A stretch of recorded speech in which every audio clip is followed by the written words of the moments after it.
রোহিত বিরাটরাই মনোবল ভেঙেছেন বাবরদের। পাকিস্তানের হারের কারণ জানালেন প্রাক্তন পাক নেতা। বাংলাদেশের কাছে পাকিস্তান হারায় সেই দেশের ক্রিকেটারদের নিয়ে সমালোচনা হচ্ছে।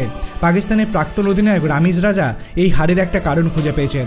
তার মতে ভারতের জন্যই পাকিস্তানকে 10 উইকেটে হারতে হয়েছে। ভারতই পাকিস্তান দলের মেরুদণ্ডকে ভেঙে দিয়েছে।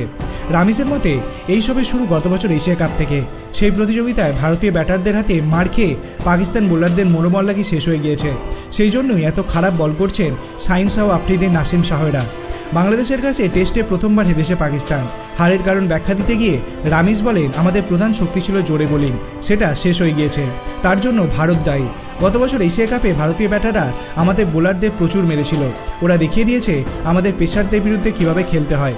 শাহিনদের মনোবল ভেঙে গিয়েছে, গতি কমেছে, তার খেসারত দিতে হচ্ছে। শান মাসুদদের অধিনায়কত্ব নিয়েও প্রশ্ন তুলেছেন রামিজ।